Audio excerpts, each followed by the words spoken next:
एक गांव में रवि और सुषमा नाम के पति पत्नी रहते थे। उनकी एक प्यारी सी बेटी थी जिसका नाम था प्रिया। रवि अपनी बेटी प्रिया को बहुत प्यार करता था। वह जो भी मांगती थी वो सब उसे ला कर देता था। प्रिया को पेड़ पौधे उगाना बहुत पसंद था। प्रिया ने अपने बगीचे में बहुत सारे पेड़ लगा रखे थे। रवि की एक कपड़े की दुकान थी, उन्हीं से उनका घर चलता था। जब प्रिया पाठशाला से घर जा रही थी तो उसे एक आदमी काफ़ी सारे पौधे बेचते हुए नजर आता है। इन अंकल के पास कितने सारे पौधे हैं। मैं इनसे पौधे खरीद कर अपने बगीचे में लगाऊंगी। वैसे तो मेरे बगीचे में बहुत सारे पौधे लगे हैं, पर मेरे बगीचे में सेब का पौधा नहीं है। मैं इनसे सेब के पौधे खरीद के ले जाऊंगी और अपने बगीचे में लगाऊंगी। ऐसा सोचकर वो उस आदमी के पास जाती है। अंकल, मुझे सेब का पौधा दे दीजिए ना। ठीक है बेटा। ऐसे प्रिया पौधे लेकर घर आ जाती है और उस पौधे को अपने घर के बगीचे में लगाती है। इसी तरह प्रिया रोज पौधों में पानी डालती और उनकी बहुत देखभाल करती है। कुछ ही सालों में वो पौधे पेड़ बन जाते हैं। प्रिया ने अपने बगीचे में काफ़ी सारे पेड़ लगा रखे थे, जिसमें आम का पेड़, सेब का पेड़ और अमरूद का पेड़ था। इन सारे पेड़ों में फल आ चुके थे। ये देखकर प्रिया बहुत खुश होती है और अपने पापा को बुला के लाती है। पापा, ये देखो, मैंने पौधे लगाए थे, इसमें कितने सारे फल आ गए हैं। हाँ बेटा, इसमें तो काफ़ी सारे फल आ गए हैं।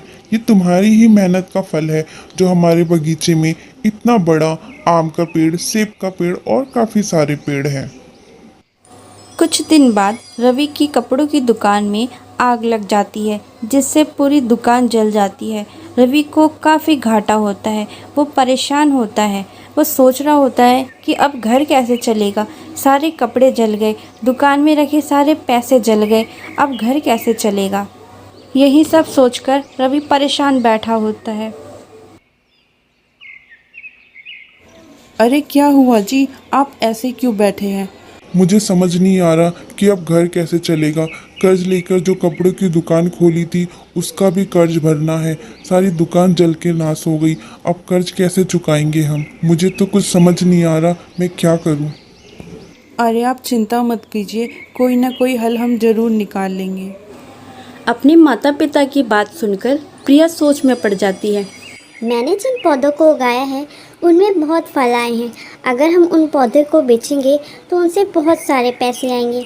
मुझे ये बात पापा को बतानी चाहिए। पापा, आप उदास मत होइए। आपकी बातें सुनने के बाद मुझे एक योजना आया है।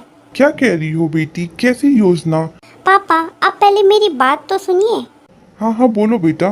पापा, क्या आपने देखा हमारे बगीचे में जो मैंने पौधे लगाए थे वो कितने बड़े हो गए हैं और उनमें काफ़ी सारे फल आए हैं। पता नहीं बेटा, मैंने देखा ही नहीं। वैसे इस समय में तुम उन पौधों के बारे में क्यों बात कर रही हो? एक बार सोचिए तो पापा, उन फलों को अगर हम बेचेंगे तो उससे बहुत सारे पैसे आएंगे और आपका कर्ज भी पूरा हो जाएगा। अरे हाँ, ये तो बहुत अच्छी सोच है बेटी। मैंने तो उन पेड़ों के बारे में सोचा ही नहीं। उन फलों को बेचकर बहुत सारे पैसे आएंगे। इससे मैं अपना कर्ज भी चुका सकता हूँ। ऐसे वो खुशी से कहता है। अगले दिन सुबह रवि बगीचे में जाकर सारे फल तोड़ लाता है और उन तोड़े हुए फलों को एक रेडी पर लगाकर बेचने लगता है।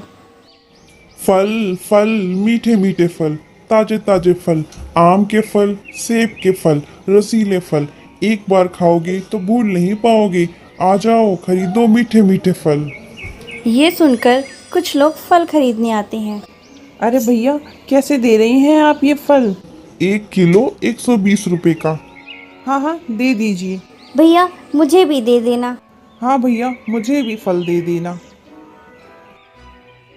ऐसे उसकी सोच के अनुसार उसके सारे फल बिक जाते हैं।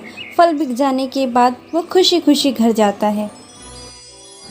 इस साल व्यापार में घाटा होने की वजह से मुझे समझ ही नहीं आ रहा था मैं अपना कर्ज कैसे चुकाऊंगा।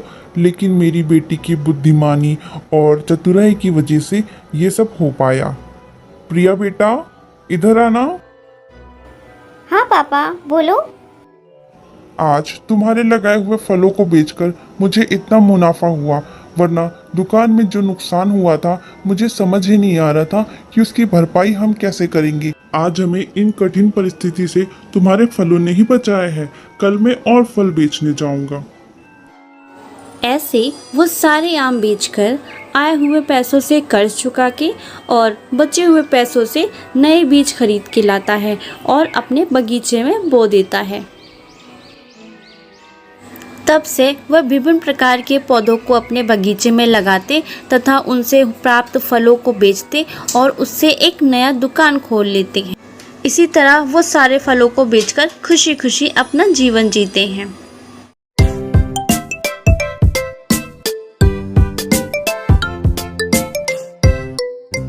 ऐसे ही और मज़ेदार कहानियाँ देखने के लिए हमारे चैनल कोमल टून्स को सब्सक्राइब करें।